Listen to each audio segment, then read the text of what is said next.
वसुदेवं सुतं देवं कंसचाणूरमर्दनं देवकी परमानंदं कृष्णं वन्दे जगद्गुरु। मुखं करोति वाचालं पंगुं लंघयते गिरिं यत्कृपातमहं वन्दे परमानंद माधवम्। श्रीकृष्ण वासुदेवाय हरे परमात्मने नमः। प्रणतः क्लेशनाशाय गोविंदाय नमो नमः। श्री कृष्ण भगवान की जय। राधे श्याम की जय। कुंज बिहारी लाल की जय। बोला श्री कृष्ण भगवान की जय। श्रील प्रभुपाद की जय। श्री कृष्ण भगवान की जय। तुलसी माता की जय। हरे कृष्ण कृष्ण कृष्ण हरे हरे, हरे राम राम राम हरे हरे। हरे कृष्णा कृष्णा कृष्णा हरे हरे, हरे राम राम राम हरे हरे। ऐसी भक्ति वेदांत श्रील प्रभुपाद की जय। हरे कृष्णा कृष्ण कृष्ण हरे हरे। हरे कृष्णा। मित्रांनो, आज आपण श्रीमद भगवद्गीतेमधील जो 7वा अध्याय आहे, ज्ञान विज्ञान योग, हा 7वा अध्याय आपण समजून घेणार आहोत। आज 7वा अध्यायाचा योग कसा आला, काय आला? कारण महिन्या 2 महिन्यापूर्वीच हा अध्याय मी करायचा ठरवला होता, यूट्यूबला टाकायचा ठरवला होता, परंतु त्याचा योग बनला नाही। कारण तो योग आत्ता या पितृपक्षात आला। म्हणजे कसा योग जुळून येतो ते पहा। मागच्या 2 महिन्यापूर्वी मागच्या एकादशीला मला तो व्हिडिओ टाकायचा होता, यूट्यूबवर अपलोड करायचा होता, परंतु तो आज मला वेळ मिळाला या कामाच्या व्यापामुळं, आणि म्हणून तो आज असा याच्यामध्ये आला, तो पितृपक्षामध्ये आला। आणि तो पितृपक्षामध्ये आला याचा अर्थ 7वा अध्याय हा जर आपण पितृपक्षामध्ये जर त्याचं अध्ययन केलं,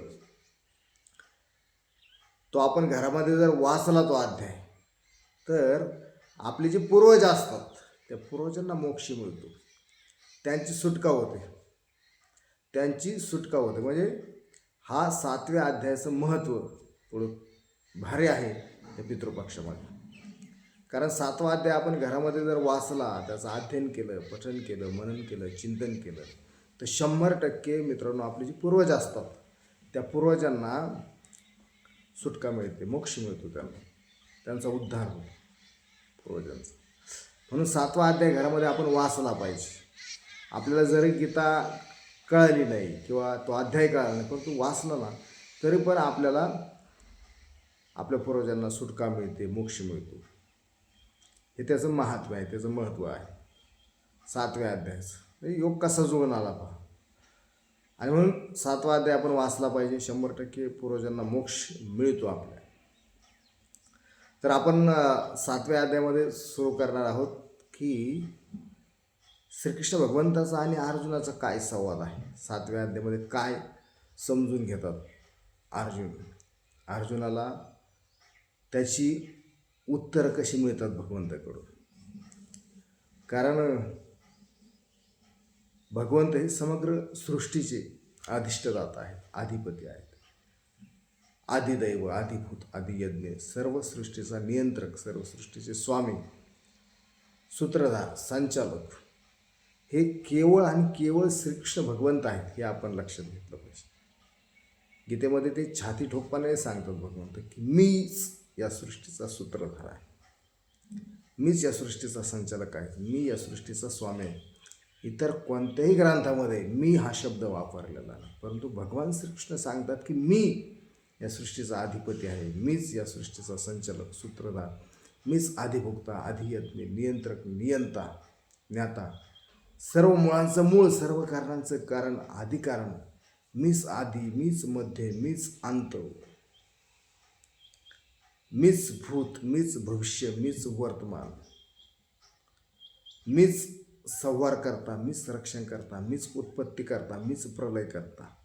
हे श्रीकृष्ण भगवंत स्वतः सांगतात, स्वयं मीच आहे. मी शब्दामध्ये त्यांना म्हणजे आपण एखाद्याला म्हणलं की मी म्हणजे अहंकार येतो, परंतु ते स्वाभिमानाने सांगतात की मीच या सृष्टीचा, समग्र सृष्टीचा अधिष्ठदाता, अधिपती मी आहे. हे कोणीही सांगू शकत नाही, परंतु श्रीकृष्ण भगवंत सांगतात गीतेमध्ये. 5000 वर्षापूर्वी कुरुक्षेत्रावर अर्जुनाला सांगितलं. आणि या 7व्या अध्यायामध्ये नेमकं काय सांगितलं भगवंतांनी की अर्जुना, तू मला पूर्णपणे माझ्या भावनेने युक्त हो, माझ्यावर मन आसक्त करून तू मला निसंदेह कसा जाणू शकशील. कोणतीच संशय न घेता, कोणतीच शंका न घेता माझ्या भावनेने युक्त हो. आता पहा, श्रीकृष्ण भगवंत काय सांगतात की माझ्या भावनेने युक्त हो, माझ्यावर मन आसक्त करून, तुझं जे मन आहे ते मन आसक्त करून तू मला निसंदेह कसा जाणू शकशील, हे तू आता ऐक. कारण आता मन कसं आसक्त होईल, मनाला आसक्त करण्यासाठी, भगवंतावर मनाला आसक्त करण्यासाठी आपल्याला काय करावं लागेल, भगवंताला जाणून घेण्यासाठी आपल्याला काय करावं लागेल. जीवनामध्ये जीवन जगत असताना आपण म्हणतो भगवंत नाही, नास्तिक लोकांची प्रवृत्ती आहे, भगवंत नाही. परंतु भगवंताला जाणून कसं घ्यायचं, भगवंतावर मन आसक्त कसं होईल, याचं मूळ आपण शोधलं पाहिजे. भगवंतावर मन आसक्त कसं होईल, भगवंताला आपण कसं जाणून घेऊ. तर सोपं सांगितलं भगवंतानी की मला तुम्ही अध्ययन केलं, वेदाचं अध्ययन केलं, भागवत वाचलं, गीता वाचली, माझ्या लीलांचं तुम्ही श्रवण केलं, नवविधा भक्तीमध्ये जर तुम्ही विलीन झाले, एकरूप झाले, संलग्न झाले, मला समर्पित झाले, किंवा एखादा स्वामी असतील, एखादा आचार्य असतील, एखादे पंडित असतील, एखादे प्रामाणिक गुरु असतील, आध्यात्मिक गुरु असतील प्रामाणिक, त्यांचं मार्गदर्शनाखाली तुम्ही या आणि त्यांच्या मार्गदर्शनाखाली तुम्ही आले, अध्ययन केलं, मनन केलं, चिंतन केलं, पठन केलं, गीता वाचली, स्वयं श्रीकृष्ण भगवंताची जी गीता आहे ती आपण श्रवण केली, नवविधा भक्तीद्वारे आपण जर भगवंताच्या भक्तीमध्ये आलो तर आपण भगवंताला जाणून घेऊ शकतो. भगवंताच्या भक्तीद्वारे आपण भगवंताला जाणून घेऊ शकतो, तसं जाणून घेऊ शकत नाही. कारण आपण त्या प्रोसेसमध्येच नाही आलो तर मग भगवंताला कसं जाणून घ्यायचं. तर आपल्याला मग संताच्या संगतीमध्ये यावं लागेल, सत्संगाला जावं लागेल, भगवंतासाठी वेळ काढावा लागेल, भगवंताची दिव्य प्रेममयी भक्तीमध्ये विलीन व्हावं लागेल, भगवंताच्या जे सान्निध्यात आहेत त्यांच्या सोबत मैत्री करावं लागेल. आणि त्यांच्यासोबत मैत्री केल्यानंतर आपले विचार बदलतील आणि आपले विचार बदलले की आपली श्रद्धा ही भगवंतावरची दृढ होईल, निष्ठा दृढ होईल. का तर आपण त्यांचा संग केलेला आहे, संतांचा संग केलेला आहे, आपण त्याचं अध्ययन सुरू केलेलं आहे, पठण सुरू केलेलं आहे, वेद वाचायला सुरुवात केलेली आहे, पुराण वाचायला सुरुवात केलेली आहे, गीता वाचायला सुरुवात केलेली आहे. आपण त्यांचे ज्या भागवतमध्ये जे लीला आहेत ते भागवत वाचायला सुरुवात केलेली आहे, त्यांच्या लीलाचं श्रवण करायला सुरुवात केलेली आहे. आपलं मन त्यांच्यावर आसक्त व्हायला लागलेलं आहे भगवंतावर. आणि म्हणून मग एकदा आपण आसक्त आपलं मनाला जर तिकडे केंद्रित केलं तर 100% आपली जी भगवंतावरची श्रद्धा आहे ती दृढ होते. तेव्हा आपण भगवंतावर मन आसक्त करू शकतो, तेव्हा आपण आपली जी भावना आहे त्यांच्यामध्ये युक्त होऊ शकते. तशी युक्त होणार नाही. म्हणून भगवंत सांगतो की माझ्यावर मन आसक्त करून माझ्या भावनेने पूर्णपणे युक्त होऊन तुम्हाला निसंदेह कसं जाणू शकतील? तर भगवंताच्या भक्तीमध्ये आल्याशिवाय आपण भगवंताला जाणू शकत नाही. तर भगवंताच्या भक्तीमध्ये आपल्याला यावं लागेल पहिलं. त्याच्यासाठी आपल्याला आत्मसाक्षात्कार होणं खूप गरजेचं आहे. आत्मसाक्षात्कार म्हणजे नेमकं काय? तर आपल्याला पहिलं तर समजलं पाहिजे मित्रांनो की मी कोण आहे, आपण कोण आहोत. मी कोण आहे? तर आपण आहोत भगवंताचे अंश. जसं एखादा समुद्र असतो आणि समुद्रातून आपण छोटंसं लोटाभर पाणी घेतलं तर ते समुद्राचा अंश असतो. किंवा एखादी सोन्याची खाण आहे आणि त्या सोन्याच्या खाणीतून आपण एखादा छोटासा तुकडा काढला तर तो सोन्याच्या खाणीचाच अंश आहे. अशा प्रकारे आपण भगवंताची अंश आहोत हे आपल्याला माहिती असलं पाहिजे की आपण आत्मा आहोत. आपण मरत नाहीत, आपण नित्य आहोत. आपण कधीच मरणार नाहीत, कारण आत्मा शाश्वत आहे, सनातन आहे, पुरातन आहे, अच्युत आहे, अमर आहे, अविनाशी आहे, अव्यय आहे, अजन्म आहे. आत्म्याला कोणीच मारू शकत नाही. म्हणून आपण आत्मा आहोत हे आत्मसाक्षात्कार होणं पहिलं आपल्याला गरजेचं आहे. एकदा आत्मसाक्षात्कार झाला की आपल्या जीवनाला युटर्न मिळतो. लगेच आपण जागेवर येतो की आपण आत्मा आहोत. परंतु काही काही लोक म्हणतात की आपण आत्मा नाहीत, आपण शरीरच आहोत. तो शरीर हे निर्जीव आहे, नाशवान आहे.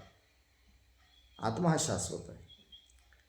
जसं एखादं वस्त्र आहे आणि ते वस्त्र आपण निर्जीव झाल्याच्या नंतर ते फेकून देतो, नवं वस्त्र परिधान करतो. तशा प्रकारे आपला मृत्यू झाला की शरीर नाशवान असते, परंतु आपला आत्मा दुसऱ्या भौतिक देहामध्ये जात असतो. जसे आपले संस्कार असतील, जसे आपले विचार असतील, जसे आपले कर्म असतील, जसे आपल्या भावना असतील, जसे आपले काय विचार आपण अंतकाळी करतोय, प्रयाणकाळी करतोय, तशा प्रकारे आपल्याला शरीर प्राप्त होत असतं. आपल्या कर्मानुसार आपल्याला शरीर प्राप्त होतं, आपल्या कर्मानुसार सुखदुःख मिळत असतं. म्हणून आपण कोण आहोत हे आपल्याला अगोदर कळलं पाहिजे. मी या सृष्टीमध्ये का आलो, या भौतिक प्रकृतीमध्ये मी का आलो, मी ह्या घरामध्येच का जन्म घेतला, मला हीच का पत्नी मिळाली, मला हाच का मुलगा मिळाला, मला सुखच का मिळत आहे, मला दुःखच का मिळत आहे, मी श्रीमंतच का आहे, मी गरीबच का आहे, मला लाभच लाभ का होत आहे, मला हानीच हानी का होत आहे, मला मानच का मिळत आहे, माझा कंटिन्यू अपमानच का होत आहे. याचा आत्मसाक्षात्कार होणं आपल्याला गरजेचं आहे. मी मृत्यूनंतर कुठे जाणार आहे, माझा अंतिम प्रवेश कुठं असणार आहे, मला रागच का येतो, माझ्या अपेक्षाच का वाढत आहेत, मी शांत का नाही किंवा मी खूप शांतच का आहे. याचा आत्मसाक्षात्कार जर आपल्याला झाला ना तर खऱ्या अर्थाने आपण या भौतिक जंजाळातून मुक्त होऊ शकतो. या पापातून आपण मुक्त होऊ शकतो, ह्या क्लेशातून आपण मुक्त होऊ शकतो, या दोषातून आपण मुक्त होऊ शकतो आणि आपण कर्माच्या फेऱ्यातून मुक्त होऊ शकतो. हा आत्मसाक्षात्कार होणं गरजेचं आहे. पहिलं तर ज्यावेळेस आपल्याला आत्मसाक्षात्कार केव्हा होतो तर आपण भगवंतावर जेव्हा मन आसक्त करतो, आपलं मन भगवंतावर आसक्त ज्यावेळेस होतं, आपली भावनाने आपण ज्यावेळेस भगवंतावर युक्त होतो भावनेने, त्यावेळेस आपल्याला गोष्टी कळतात, आत्मसाक्षात्कार होतो. भगवंताच्या भक्तीमध्ये दृढ सेवा आपण करतो, त्यांच्या प्रेममय भक्तीमध्ये विलीन होतो. केव्हा? जेव्हा आपण भगवत सेवेमध्ये येतो तेव्हा. त्याशिवाय या गोष्टी कळत नाहीत, आत्मसाक्षात्कार होणारच नाही. ज्यावेळेस भगवंताच्या भक्तीमध्ये विलीन होऊ, भगवत सेवेमध्ये येऊ, संतांच्या संगतीमध्ये येऊ, वेदाचं अध्ययन करू, पुराणाचं अध्ययन करू, गीता वाचू, गाथा वाचू, रामायण वाचू, भागवत वाचू, हे सगळं झाल्यानंतर हे प्रोसेसमध्ये आपण येऊ, तेव्हाच आपल्याला आत्मसाक्षात्कार होणार. हे मी कोण आहे, मी तर आत्मा आहे हे आपल्याला कळणार. म्हणून भगवंत सांगतात की तू माझ्यावर मन आसक्त करून तू निसंदेहपणे मला कसा जाणू शकशील. तर सहस्रावधी मनुष्यातून एखादाच मनुष्य असतो मित्रांनो, सहस्रावधी मनुष्यातून एखादाच मनुष्य मला तत्वतः जाणण्याचा प्रयत्न करतो. आता पहा, सहस्रावधी मनुष्य. आता एखाद्याला जर आपण म्हटलं की आज सत्संग आहे आणि त्या ठिकाणी आपण चला, तर नाही येणार. आपण 1000 लोकांना निमंत्रण दिलं तर 100 लोक येणार. परंतु त्याच ठिकाणी आपण जर म्हणलं की आज तमाशा आहे, आज ऑर्केस्ट्रा आहे, आज अशी जी नाचणारी जी बाई असते ती आज येणार आहे, त्या ठिकाणी चला, तर त्या ठिकाणी लाखोच्या संख्येने गर्दी होईल, हजारोच्या संख्येने गर्दी होईल. परंतु ज्या ठिकाणी सत्संग आहे, देवाचा कार्यक्रम आहे, कीर्तन आहे, प्रवचन आहे, त्या ठिकाणी लोक येणार नाहीत. म्हणून भगवंत सांगतात की सहस्रावधी मनुष्यातून एखादाच मनुष्य असतो की तो मला जाणण्याचा प्रयत्न करतो आणि सिद्धी प्राप्त करण्याचा प्रयत्न करतो. एखादाच मनुष्य असतो, सहस्रावधी मनुष्य होतो, आणि तो सिद्धी प्राप्त करण्याचा प्रयत्न करतो, मला जाणण्याचा प्रयत्न करतो. सहस्रावधी मनुष्य होतो. हेच होते. कारण आज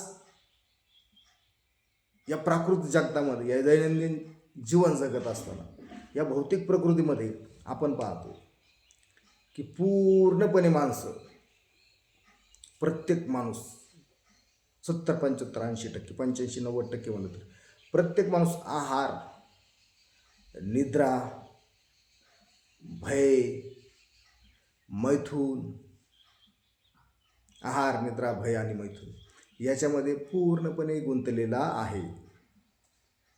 पशुवृत्तीसारखा तो जगत आहे. भगवंताच्या भावनेने कधी युक्त होत नाही. तो पशुवृत्तीमध्ये जगत आहे. म्हणून भगवंत सांगतात की या भौतिक प्रकृतीमध्ये लोक आता पशुवृत्तीसारखेच जगायला लागलेत. आहार, खूप आहार असतो. निद्रा निद्रा निद्रा, एवढी निद्रा देवीने त्यांना पकडलेलं असतं. खूपच निद्रा, खूप लेझी असतात, खूप आळसी असतात.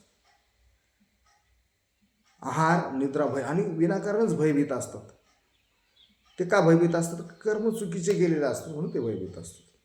आहार असतो जास्त आसुरी प्रवृत्तीसारखा, राक्षसी प्रवृत्तीसारखा, मूढ आणि मूर्खासारखं खात राहतात. आहार जास्त असतो. बरं, कोणता आहार घ्यावा हे पण माहिती नसतं. मग सात्विक आहार कोणता आहे, राजसिक आहार कोणता आहे आणि तामसिक आहार कोणता आहे हे पण माहिती नसतं. हे आहारामध्ये गुंतलेले असतात. खूप आहार असतो. आसुरी राक्षसी प्रवृत्तीसारखा, नराधम लोकांसारखा आहार.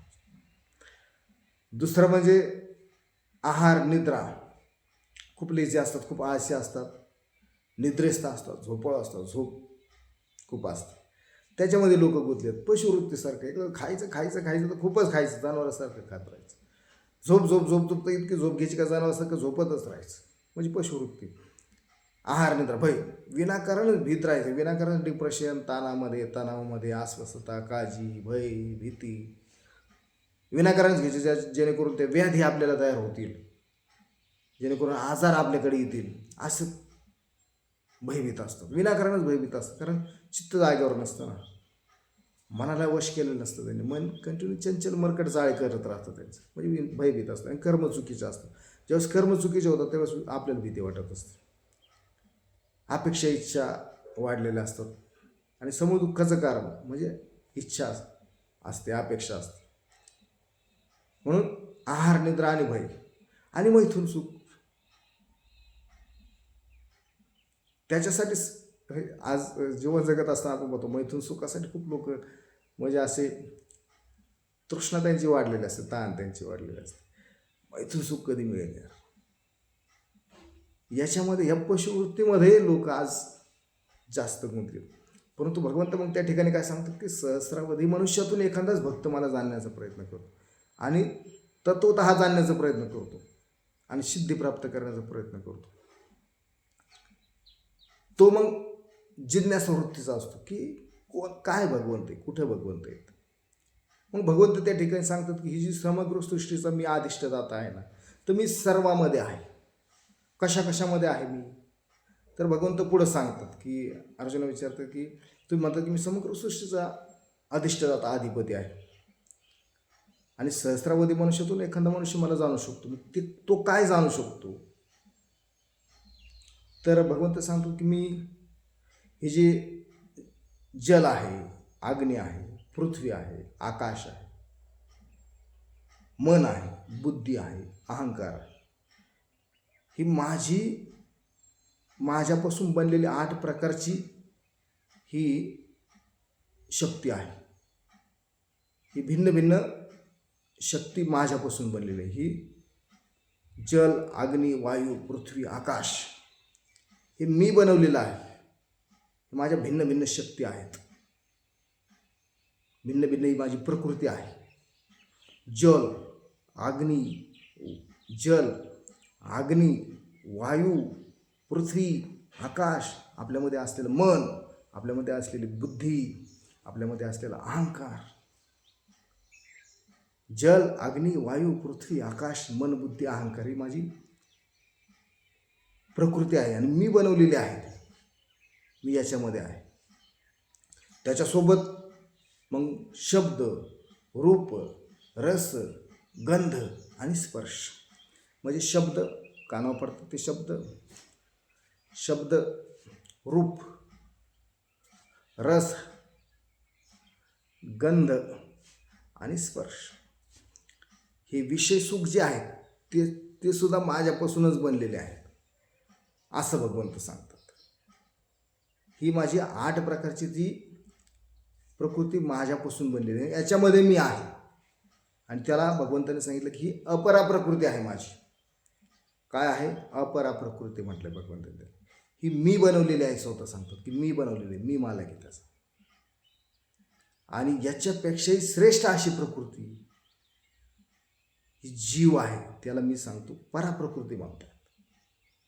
जीव माझी श्रेष्ठ प्रकृती. आता बघा, जल, अग्नी, वायू, पृथ्वी, आकाश, मन, बुद्धी, अहंकार, इंद्रिय सुखाची जी म्हणजे शब्द, रूप, रस, गंध आणि स्पर्श ही जी आहेत ती तर माझी प्रकृती आहेच. भिन्न भिन्न शक्ती आहेतच माझ्या. परंतु त्याच्यामध्ये सर्वात श्रेष्ठ कोण आहे? तर सर्वात श्रेष्ठ म्हणजे जीव जो आहे ना, जीव. आता आपल्यामध्ये जो जीव आहे तो याच्यापेक्षाही श्रेष्ठ आहे. कशापेक्षा? जल, अग्नी, वायू, पृथ्वी, आकाश, मन, बुद्धी, अहंकार याच्यापेक्षाही श्रेष्ठ प्रकृती म्हणजे कोणती आहे? तर जीव म्हणजे जी पराप्रकृती आहे ती सर्वात श्रेष्ठ आहे. म्हणजे आपण किती श्रेष्ठ आहोत. आता जल, अग्नी, वायू, पृथ्वी, आकाश, मन, बुद्धी, अहंकाराच्या पण श्रेष्ठ, परमश्रेष्ठ जीव ही भगवंताची श्रेष्ठ प्रकृती आहे. श्रेष्ठ शक्तिशाली आहे. भगवंताची ती पराप्रकृती आहे आणि सर्वात श्रेष्ठ आहे भगवंत म्हणतात. मग आपण किती श्रेष्ठ होतो? आपल्यामध्ये जीव आहे, आपण श्रेष्ठ आहे. भगवंताचे आपण अंश आहोत. तर भगवंताने हे बनवलं ना सगळ्या गोष्टी. आणि त्याच्यापेक्षा श्रेष्ठ प्रकृती काय सांगितली भगवंताने? जीव माझी श्रेष्ठ प्रकृती आहे. मग आपण किती श्रेष्ठ आहोत? आपण भगवंताचे अंश आहोत. मग भगवंत काय सांगतात की मी याच्यामध्ये आहे. जसं एखादा दोऱ्यामध्ये मणी ओवलेले असतात ना, तशा प्रकारे ही सृष्टी दोऱ्यात ओवलेल्या मण्याप्रमाणे माझ्यामध्येच आश्रित आहे. भगवंत काय सांगतात की जशी दोऱ्यात ओवलेल्या मणी असतात तशा प्रकारे ही सृष्टी मी ओवलेली आहे आणि माझ्यामध्ये ती आश्रित आहे. मग काय? जल, अग्नी, वायू, पृथ्वी, आकाश, मन, बुद्धी, अहंकार, शब्द, रूप, रस, गंध, स्पर्श माझ्या भिन्न भिन्न प्रकृती आहेत. परंतु याच्या आणि त्याला अपरा प्रकृती म्हटलं जातं. आणि एक पराप्रकृती. पराप्रकृती कोणती? तर ती जो जीव आहे ती माझी श्रेष्ठ अशी पराप्रकृती आहे. ती मीच बनवलेली आहे. मी कसं बनवलेलं आहे? तर माझी 3 विस्तारित रूपं झालेली आहेत. 3 अवतार मी घेतलेले. त्याच्यामध्ये सर्वात 3 विस्तारित रूपामध्ये सर्वात श्रेष्ठ अवतार म्हणजे महाविष्णूचा. मग महाविष्णूने काय केली? ही भौतिक शक्ती निर्माण केली. महाविष्णूने काय केलं? भौतिक शक्ती निर्माण केली. आणि दुसरे जे रूप आहे गर्भोदकशाही विष्णू, म्हणजे वैविध्यपूर्ण निर्मिती करण्यासाठी गर्भोदकशाही विष्णूने हे केलं. भगवंताचाच अवतार, परंतु गर्भोदकशाही विष्णू वैविध्यपूर्ण निर्मिती केली. आणि क्षीरोदकशाही विष्णूने काय केलं? आता भगवंताचेच अवतार, त्यांनी सर्वच्यामध्ये परमात्मा रूपाने ते स्थित झाले. ते क्षीरोदकशाही विष्णू म्हणजे मग हे भगवंताचंच अवतार महाविष्णू, गर्भोदकशाही विष्णू आणि क्षीरोदकशाही विष्णू. ही प्रकृती अशा प्रकारे निर्माण झाली. परमात्मा रूपाने श्रीकृष्ण भगवंत कोणाचे येणार आहे? क्षीरोदकशाही विष्णूच्या रूपाने. गर्भोदकशाही विष्णूच्या रूपाने काय केलं? ही प्रकृती काय केली? निर्माण केली, वैविध्यपूर्ण निर्माण केली. आणि ही शक्ती जी निर्माण केली ती कोणी केली? तर महाविष्णूने केली, असं भगवंत सांगतात गीतेमध्ये. आणि अशा प्रकारे ही सृष्टी निर्माण केली मी सांगतात, गीतेमध्ये सांगतात ते, मी सांगत नाही, गीतेमध्ये सांगतात ते. अशा प्रकारे मी सृष्टी निर्माण केली आणि त्याच्यामध्ये माझा जीव आहे तो माझी सर्वात श्रेष्ठ प्रकृती आहे बरं का, असं ते सांगतात. म्हणजे जीव आपण आहे, किती आपण श्रेष्ठ आहोत. ही प्रकृती अशी निर्माण केली भगवंत सांगतात. मग आपल्याला कधी कधी प्रश्न पडतो की अरे हे जल कसं, अग्नी कसं काय, पृथ्वी कसं काय तयार झाली, वारा कसं काय तयार झाला, आकाश कसं काय तयार झाला. मग हे भगवंताने तयार केलं आहे, हे सगळं ही यंत्रणा भगवंताने तयार केली. आणि मग हे कक्ष दिले, महाविष्णूकडे एक दिला, त्यांच्याच अवतारामध्ये रूपं घेतली. महाविष्णूकडे एक दिला, गर्भोदकशाही विष्णूकडे एक दिला, क्षीरोदकशाही विष्णूकडे एक दिला. मग अशी वैविध्यपूर्ण निर्मिती त्यांनी केली. परंतु हे मी केलं भगवंत सांगतात, हे श्रीकृष्ण भगवंताने केलं असं अर्जुनाला ते सांगतात. मग मी आता आपण म्हणू की आता ही सृष्टी निर्माण केली, मग आता ते पाण्यामध्ये कसं, जलामध्ये कसं, तर ते सांगतात की पाण्यातला जो रस आहे ना, पाण्यातला रससुद्धा मी आहे. तर किती बारीक सूक्ष्म सांगतात ना भगवंत. आता त्याचं उत्तर ते देतात का अर्जुनाला की आता तू, अर्जुन म्हणतो की मग पाण्यामध्ये तुम्ही कसे, तर भगवंत सांगतात पाण्यामध्ये जो रस आहे ना तुम्ही आहे. आता पाण्यामध्ये आपण दोन पाणी पातळ आहे, मग त्याच्यामध्ये कुठं रस आहे, तो कुठं रस आहे. मग आपण एखादी उदाहरणार्थ एखादी कोय लावतो, आंब्याचं झाड लावतो. पहिलं आपण कोय लावतो आणि कोय लावल्यानंतर ते झाड वाढतं, ते झाडाला नंतर मग काय येतो, आंबा येतो. पण त्या आंब्यामध्ये काही पाणी असतं का? पाणी नसतं, त्याच्यामध्ये रस असतो. जो पाण्यापासून तयार झालेला जो रस आहे, तर पाण्यामधला रससुद्धा मी आहे भगवंत सांगतात, ठणकावून सांगतात. आता अग्नीमधील जी ऊर्जा आहे ती मी आहे. आता अग्नी असतो, तो अग्नीमध्ये ऊर्जा असते ना. आता लाईट आहे, त्या लाईटमध्ये प्रकाश आहे, ती जी ऊर्जा आहे ना ती सुद्धा मी आहे भगवंत सांगतात. चंद्र आणि सूर्यामधला जो प्रकाश आहे तो सुद्धा मीच आहे. आता चंद्र आणि सूर्यामध्ये जर प्रकाश नसला तर त्याला अस्तित्व नाही. म्हणून भगवंत सांगतात की चंद्र आणि सूर्यामधला जो प्रकाश आहे तो मीच आहे. आता धर्माच्या विरुद्ध असणारा जो काम आहे, धर्माच्या विरुद्ध काम असतो ना, तो काम सुद्धा मीच आहे. आता एखादा बुद्धिमान मनुष्य असेल, त्या बुद्धिमानाची बुद्धीसुद्धा मीच आहे. या पृथ्वीचा जो सुगंध आहे, तर बघा पृथ्वीला सुगंध असतो, माती असते, पावसाळ्यात पाऊस पडला की मातीला सुगंध येतो, तो सुगंधसुद्धा मीच आहे. फुलामधील जो गंध आहे, असं बघा फुलामध्ये गंध येतोच ना, फुलं असतं एखादं फुल असतो त्याला किती खूप जबरदस्त सुवास असतो, गंध असतो, तो गंधसुद्धा मीच आहे भगवंत सांगतात. पुरुषामधील जे पुरुष तत्व जे आहे ते मीच आहे भगवंत सांगतात. पुरुष तत्व असतो ना, तो सुद्धा मीच आहे. वेदामध्ये जो ओंकार आहे पहिला प्रथम, तो ओंकार सुद्धा मीच आहे. बुद्धिमानाची बुद्धीसुद्धा मीच आहे. आकाशातील शब्दसुद्धा मीच आहे. आता आपल्या कानावर जे शब्द पडतात, आता एखादी भिंत आडवी असेल आणि पलीकडे एखादा बोलत असेल तर आपल्या कानावर पडणार नाही. परंतु जर ती भिंत नसेल, जवळ तो माणूस असेल आणि तो जो बोलला आहे तो शब्द आपल्या कानावर पडतो. म्हणजे आकाशातील जे शब्द असतात, शब्द, लहरी, तरंग, स्पंदन, ते शब्दसुद्धा मीच आहे असं भगवंत सांगतात. चंद्र सूर्यातील प्रकाश, पृथ्वीचा गंध, बुद्धिमानाची बुद्धी, पुरुषामधील पुरुषतत्व, पाण्यामध्ये रस, ओंकारामधील ओंकार, मनामधील मन जे असतं ते मनामध्ये सुद्धा मीच आहे. म्हणजे असं भगवंत सांगतात, जल, अग्नी, वायू, पृथ्वी, आकाश, मन, बुद्धी, या सर्वामध्ये मी आहे. हे सर्व माझ्यापासून तयार झालं आहे असं भगवंत सांगतात, ठणकावून सांगतात भगवंत. म्हणून एखादाच मनुष्य असतो तो मला तत्वतः जाणण्याचा प्रयत्न करतो आणि सिद्धी प्राप्त करण्याचा प्रयत्न करतो. आता जे गुण असतात त्या गुणामध्ये सुद्धा भगवंत सांगतात की मी आहे. कोणते गुण? जो आपल्यामध्ये भौतिक प्रकृतीमध्ये आल्यानंतर, आता आपण या सृष्टीमध्ये आल्यानंतर, इथं जन्म झाल्यानंतर आपण 3 गुणांनी युक्त होत असतो. एक भौतिक सृष्टी असते, एक आध्यात्मिक सृष्टी असते. आता आपण भौतिक सृष्टीमध्ये आहोत, आध्यात्मिक सृष्टी एक असते. आता आपण भौतिक सृष्टीमध्ये आहोत. मग भौतिक सृष्टीमध्ये आल्याच्या नंतर, भौतिक प्रकृतीमध्ये आल्याच्या नंतर आपण 3 गुणांनी युक्त होतो. एक असतो सत्वगुण, एक असतो रजोगुण आणि एक असतो तमोगुण. आता जो सत्वगुण असतो तो सुखाने बांधलेला असतो. रजोगुण असतो तो इच्छा, अपेक्षा, आकांक्षा, लोभ, मोह त्याने बांधलेला असतो. आणि सत्वगुण असतो तो निद्रिस्त, आळसी, झोपाळू, टीका, टिप्पणी, द्वेष, घृणा, तिटकारा, तिरस्कार, क्रोध, काम, लोभ, मोह, माया, अहंकार याने बांधलेला तमोगुण असतो. म्हणजे आपण या भौतिक सृष्टीमध्ये आलेला असतो त्यावेळेस 3 गुणांनी युक्त झालेला असतो. मग जो 3 गुणामध्ये जो गुण आपल्यामध्ये जास्त प्रभावशाली आहे तसा आपला स्वभाव बनलेला असतो. आपल्यामध्ये तमोगुण असेल तर आपण रागीट असतो, क्रोधी असतो, झोपाळू असतो, निद्रिस्त असतो, रिझी असतो, आळशी असतो, टीका करतो, टिप्पणी करतो, एखादा उपहास करतो, चेष्टा करतो, मत्सर करतो, टवाळी करतो, लोकांची उपेक्षा करत बसतो, दुसऱ्याला दुःख किती देता येईल ते आपण पाहतो. कोण? तमगुणी असतो. आणि रजोगुण जर आपल्यामध्ये असेल तर, रजोगुण आपल्यामध्ये असेल तर आपण म्हणत असतो की आता एवढी श्रीमंती मिळाली ना तर आणखीन जास्त पाहिजे, आता सत्ता मिळाली ना आता आमदार झालं पाहिजे, आता खासदार झालं पाहिजे, मंत्री झालं पाहिजे.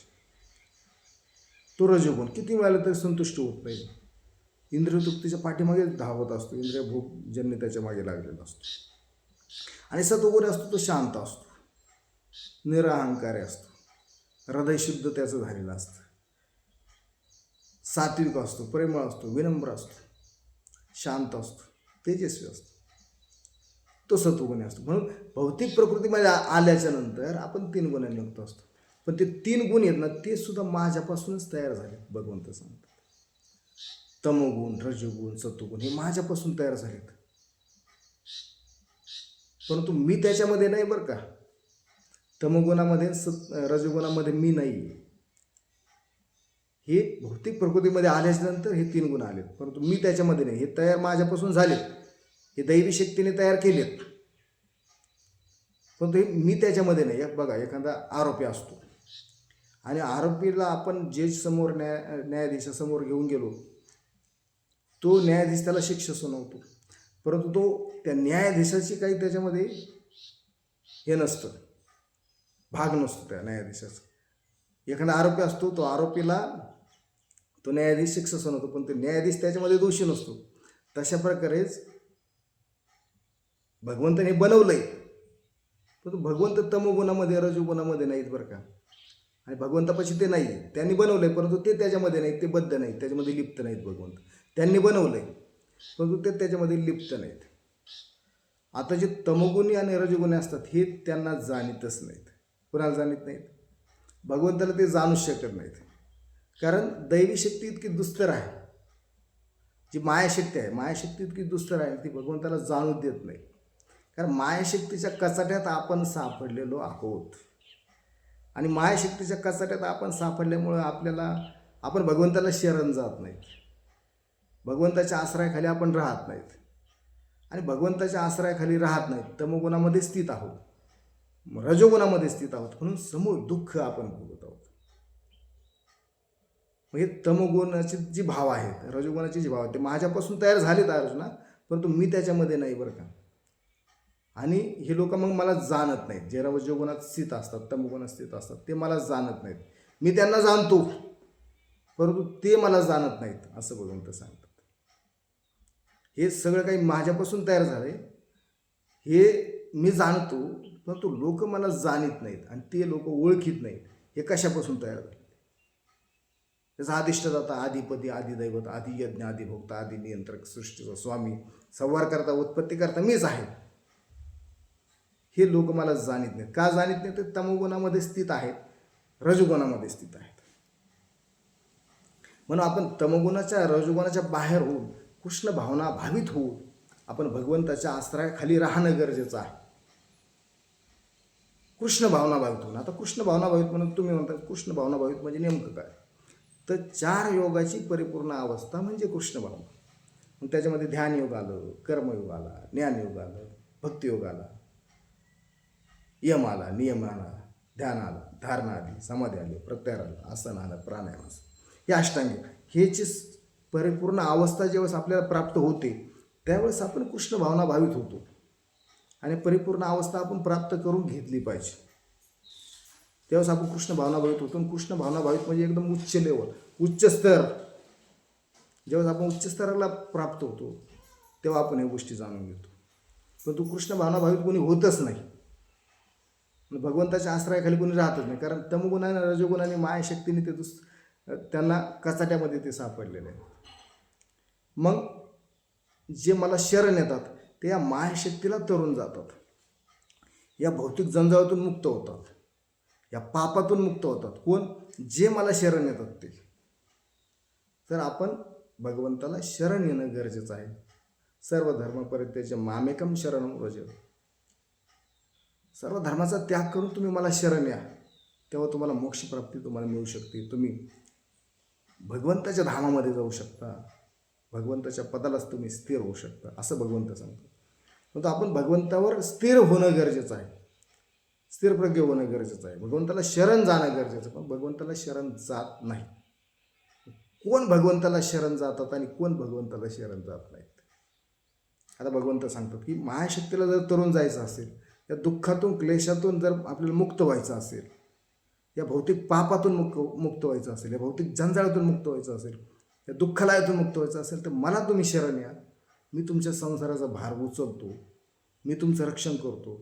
माझ्या भक्ताचा कधी नाश होत नाही, मी त्याचं रक्षण करतो. कारण तो माझा भक्त आहे, तो माझा दास आहे, तो माझा सनातन सेवक आहे, तो माझा शाश्वत सेवक आहे. त्याचं रक्षण करणं ही माझी जबाबदारी पडते, असं भगवंत.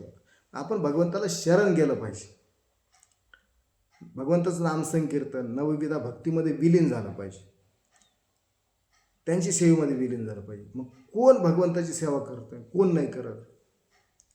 तो जे मूळ असतात, मूर्ख असतात, अज्ञानी असतात, दुष्कर्मी असतात, ते मला शरण येत नाहीत. ते दुर्भाग्यशाली असतात. ते शरणच येत नाहीत भगवंताला. ते म्हणतात भगवंतच कशाचं, भगवंतच काय, देवच कुठे? ती शरणच येत नाही भगवंताला. जे मूळ असतात, मूर्ख असतात, अज्ञानी असतात, दुष्कर्मी असतात. कंटिन्यू कर्म, दुष्कर्मच असतं त्यांच्यामध्ये. अज्ञान असतं, ज्ञानाचा भाग हा त्यांच्याकडे नसतोच. मूळ असतात, मूर्ख असतात एकदम. मूळ मूर्ख, अज्ञानी, दुष्कर्मी, आसुरी प्रवृत्तीचे, राक्षसी प्रवृत्तीचे कधीही मला शरण येत नाहीत. मग कोण शरण येतात? तर भगवंत सांगतात अर्जुनाला की जे आर्त असतात, अर्थार्थी असतात, जिज्ञासू असतात आणि ज्ञानी असतात, तेच मला शरण येतात. त्याच्यामध्ये पण जो ज्ञानी भक्त असतो तो भगवंताला प्रिय असतो. आता अर्थ म्हणजे कसं की एखादी दुःख, पीडा टाळावी, ज्या यातना असतात, दुःख असतात, पीडा असते, ती टाळावी म्हणून सुद्धा काही लोक भक्ती करतात, अर्थ असतात. अर्थार्थी म्हणजे धन मिळवण्यासाठी, पैसा मिळवण्यासाठी, ह्यासाठी सुद्धा काही माझी भक्ती करतात. आणि काही जिज्ञासू असतात, आणखीन ज्ञान प्राप्त करण्यासाठी सुद्धा माझी भक्ती करतात, त्याला जिज्ञासू म्हणतात.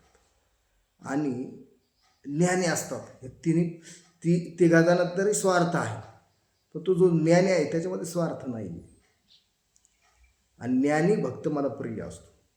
मग हे जे असतात अर्थार्थी, जिज्ञासू आणि ज्ञानी, हे भक्त मला प्रिय असतात आणि हेच मला शरण येतात, हेच माझ्या सेवेमध्ये युक्त होतात, असं भगवंत सांगतात. म्हणजे मूळ असतात, मूर्ख असतात, अज्ञानी असतात, तमगुणी असतात, असुर प्रवृत्तीचे असतात, राक्षसी प्रवृत्तीचे असतात, नीच असतात, नराधम असतात, दांभिक असतात, ते मला कधी शरण येऊ शकत नाहीत.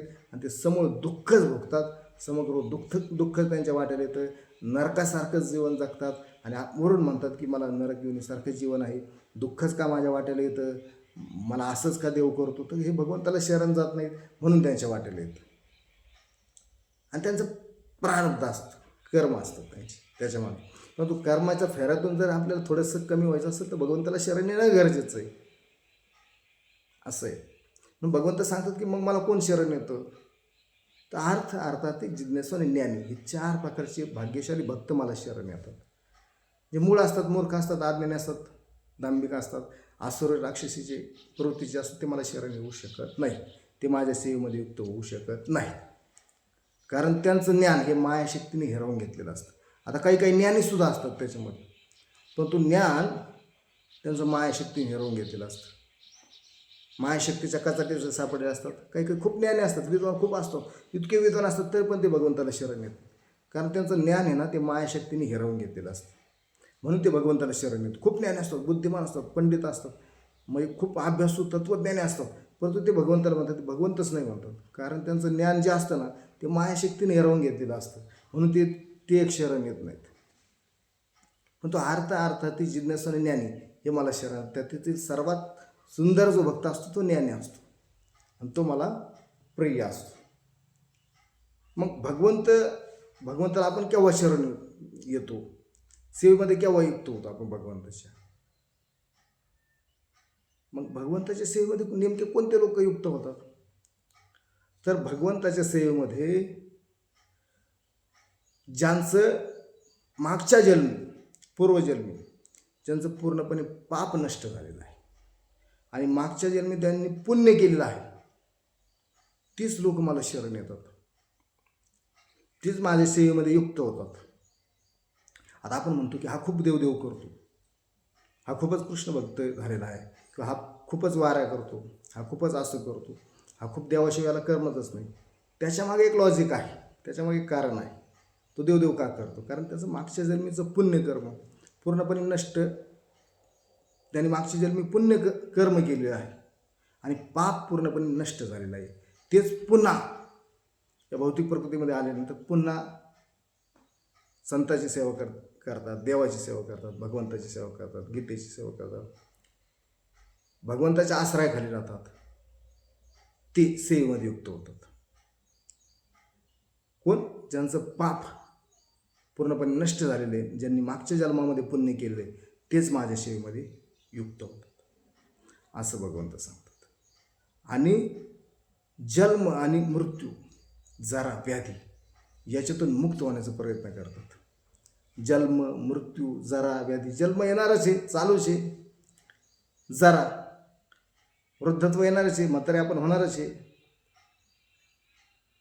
मृत्यू होणारच आहे, व्याधी तयार होणारच आहेत. या जन्म, मृत्यू, जरा आणि व्याधी याच्यात फेऱ्यातून बाहेर येण्यासाठी सुद्धा आपण भगवंताची भक्ती करणं गरजेचं आहे,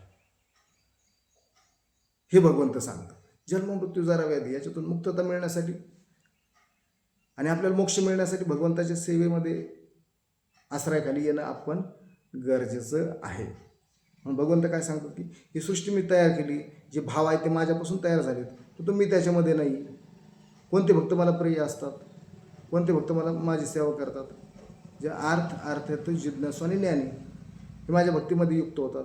जे मूळ असतात, मूर्ख असतात, दांभिक असतात, आसुर राक्षस प्रवृत्तीचे असतात, दुष्कर्म असतात, ते माझ्या सेवेमध्ये युक्त होत नाहीत. मग हेच का सेवेमध्ये युक्त होतात? तर मागच्या जन्मी पूर्वजन्मी त्यांचं पाप नष्ट झालेलं असतं आणि पुण्यकर्म केलं असतं, म्हणून ते परत माझ्या सेवेमध्ये युक्त होतात. आणि जन्म, मृत्यू, जरा आणि व्याधी याच्यातून मुक्त होण्यासाठी माझ्या सेवेमध्ये युक्त होतात.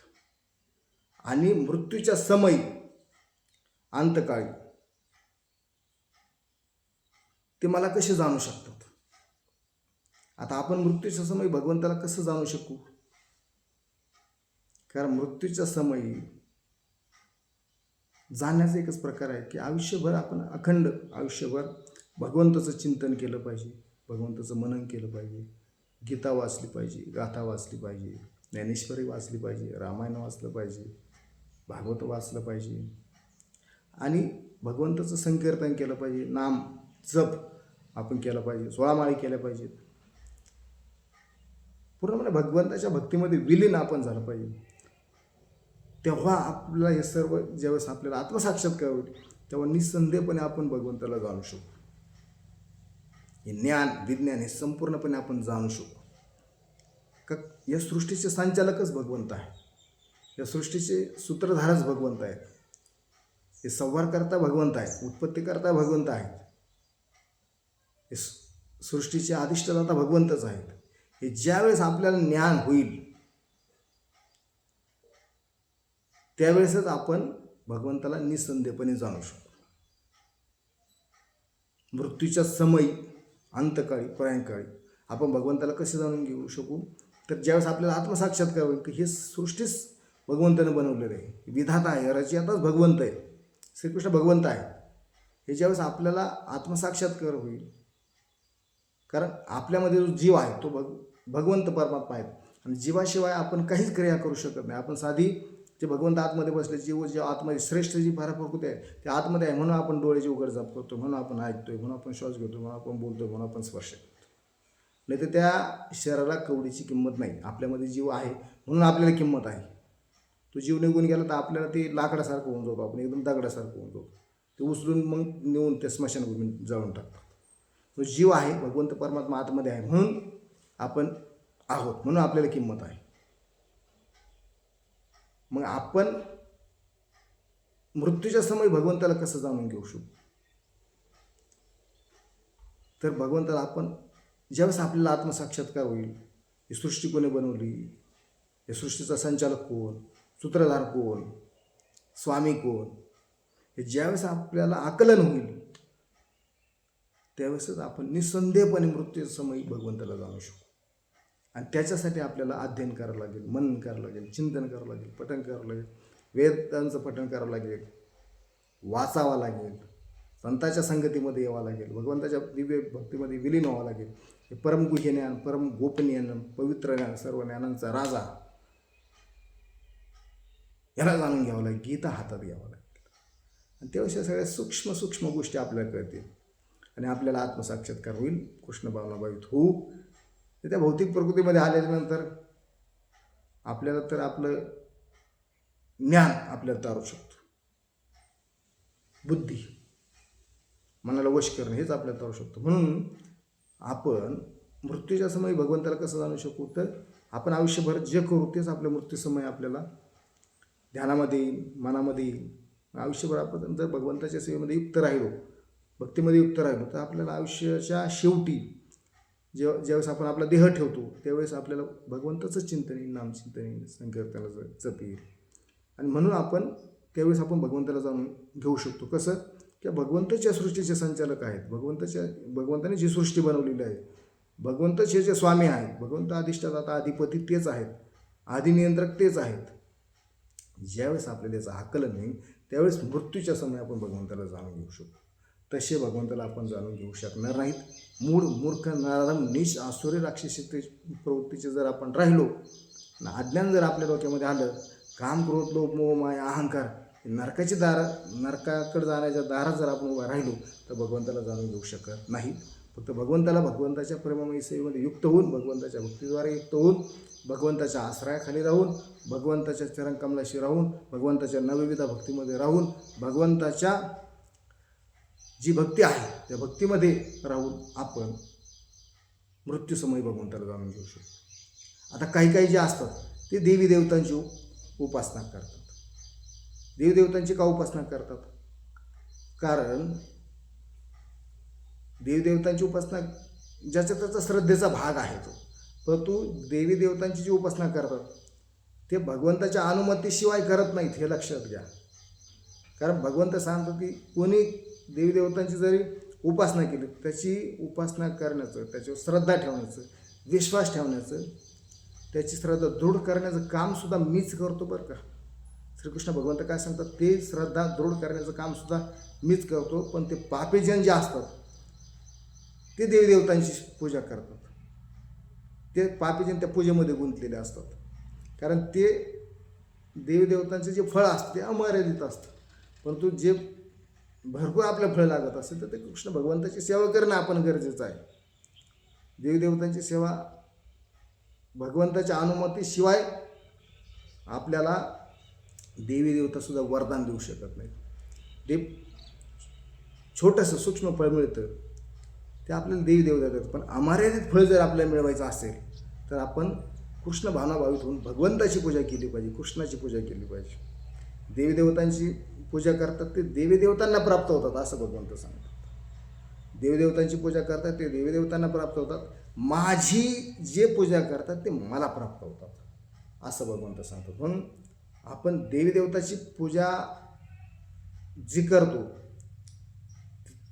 ती तर ज्याच्या त्याच्या श्रद्धेने करतो, परंतु मूळ ओळखा. आता एखाद्या झाडाची मुळाला जर आपण पाणी घातलं तर वर टहाळ्या पण फुलणार आहेत, फुलं येणार आहेत, फळ पण येणार आहे. म्हणून सर्व मुळांचे मूळ, सर्व कारणांचे कारण श्रीकृष्ण भगवंत आहेत. आपण त्यांना जाणून घ्या, त्यांची पूजा करा, देवी देवताला ऑटोमॅटिक ती जाते असं भगवंत सांगतात. कारण भगवंताच्या अनुमतीशिवाय देवी देवता आपल्याला वरदान देऊ शकत नाहीत. देवदेवतालाच भगवंताकडून वरदान घ्यावं लागतं, मग ते आपल्याला पर्यंत पोहोचतात. म्हणून देवी देवतांची जे उपासना करतात ते भौतिक प्राप्तीसाठी उपासना करतात. त्यांच्या भौतिक इच्छा पूर्ण करण्यासाठी ते देवदेवतांची उपासना करतात. पण देवी देवतांच्या उपासनेपेक्षाही आपण श्रीकृष्ण भगवंताची उपासना केली पाहिजे असं भगवंत गीतेमध्ये सांगतात. जे फळ मिळतं त्यांना ते मर्यादित असतं, परंतु भगवंताची जर आपण पूजा केली, श्रीकृष्ण भगवंताची आपण पूजा केली तर त्याचं फळ अमर्यादित असतं. आणि त्याच्यावर देवीदेवता श्रद्धा दूर करण्याचं काम सुद्धा कोण करतात? भगवंतच करतात. म्हणून ह्या सर्व गोष्टी आपण जाणून घेतल्या पाहिजे आणि निसंदेहपणे भगवंताला आपण जाणून घेतलं पाहिजे. मृत्यूच्या समय भगवंताला आपण कसे जाणू शकू? तर अखंड जे आयुष्यभर आपण करू तेच आपल्याला आयुष्याच्या सरतेशेवटी आपल्यासोबत येणार आहे. भगवंताची पूजा आपण करा, देवीदेवतापेक्षाही भगवंताची पूजा आपण करा. ते वरच्या लेवलला आहेत, ते हेडमास्टर आहेत, त्याच्या खाली नंतर हे कक्ष बनलेले आहेत. हेडमास्टरला धरा, त्यावेळेस आपण कृष्ण भावनाभावित होऊ आणि निसंदेहपणे जाणून घेऊ शकू. मृत्यूच्या समयसुद्धा ज्यावेळेस आपल्याला देह ठेवायचा त्यावेळेस सुद्धा भगवंताला आपण जाणून घेऊ शकू, तसे आपण जाणून घेऊ शकणार नाहीत. हा होता 7वा अध्याय. याच्यामध्ये आपण पाहिलं, तुम्ही माझं मन आसक्त करून मला कसे जाणून घेऊ शकता? तर भक्तीद्वारे जाणून घेऊ शकता. दुसरं म्हणजे ही सृष्टी मीच बनवलेली आहे. सहस्रावधी मनुष्यातून एखादाच मनुष्य मला जाणू शकतो. आता ही सृष्टीमध्ये मी पाण्यामध्ये कसा आहे, जलमध्ये, अग्नीमध्ये, वायूमध्ये, पृथ्वीमध्ये, आकाशामध्ये, मनामध्ये, बुद्धीमध्ये मी कसा आहे हे भगवंतानं सांगितलं. तमोगुण रजोगुण हे भाव माझ्यापासूनच उत्पन्न होतात. मला कोणते भक्त बसतात? जे मूढ असतात, मूर्ख असतात, अज्ञान असतात, राक्षस असुर ते मला भजत नाहीत. अर्थातील ज्ञानी आणि जिज्ञासू हे मला भक्त माझ्या सेवेमध्ये युक्त होतात. का सेवेमध्ये युक्त होतात? तर त्यांनी पूर्वजन्मी त्यांचं पाप हे नष्ट झालं असतं, पुण्यकर्म केलं असतं म्हणून परत ते माझ्या सेवेमध्ये युक्त होतात. जे देवीदेवतांची उपासना करतात ते देवीदेवतांना प्राप्त होतात. त्यांची श्रद्धा दूर करण्याचं काम मीच करतो हे भगवंत सांगतात. त्यांचं फळ त्यांना अमर्यादित मिळतं, परंतु मर्यादित मिळतं. परंतु अमर्यादित जर फळ लागत असेल तर माझी पूजा करा, झाडाच्या मुळाला पाणी घाला, तर ऑटोमॅटिक फुलणारच आहे. आणि मृत्यूच्या समयी तुम्ही मला कसे जाणू शकता? तर मृत्यूच्या समयी तुम्ही मला जेव्हा भगवंताच्या भक्तीमध्ये युक्त होता, आत्मसाक्षात्कार तुम्हाला होईल की ह्या भगवंताची ह्या भगवंत हे सृष्टीचे समग्र सृष्टीचे स्वामी भगवंतच आहेत. ज्यावेळेस तुम्ही हे जाणू शकता त्यावेळेस निसंदेहपणे तुम्ही मृत्यूच्या समय मला जाणू शकता. जन्म आणि मृत्यू जरा व्याधी याच्यातून मुक्त होऊ शकता. या भौतिक दोषातून, भौतिक पापातून आपण मुक्त केव्हा होऊ शकू? तर हे सगळं जाणून घेतल्यानंतर, हे ज्ञान आणि विज्ञान जाणून घेतल्यानंतर आपण याच्यातून बाहेर पडू आणि मोक्षप्राप्तीला गोलोक वृंदावनामध्ये, वैकुंठ धामामध्ये, भगवंताच्या धामामध्ये, नित्यधामामध्ये, ऐश्वर्यधामामध्ये आपण जाऊ. तसे आपण जाणार नाहीत. हा होता 7वा अध्याय. आपण मित्रांनो 7वा अध्याय ऐका, गीता वाचायला सुरुवात करा. जीवनामध्ये युटर्न जर आपल्याला मिळवायचा असेल, जीवनामध्ये सुख, समृद्धी, शांतता, समाधान, उत्साह, आपलं जीवन सुरळीत, विकसित, वेगवान आणि धनवान बनवायचं असेल तर गीता वाचा. मानव जातीच्या कल्याणासाठी आणि मानव जातीच्या उद्धारासाठी भगवंतांनी गीता आपल्या हातामध्ये दिलेली आहे.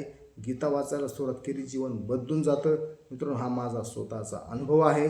म्हणून गीता वाचायला जर आपण सुरुवात केली, आज नाही, उद्या नाही, परंतु 5, 6, 7, 8 वर्षांनी आपल्याला त्याचं फळ मिळतं. म्हणून गीता वाचायला सुरुवात करा.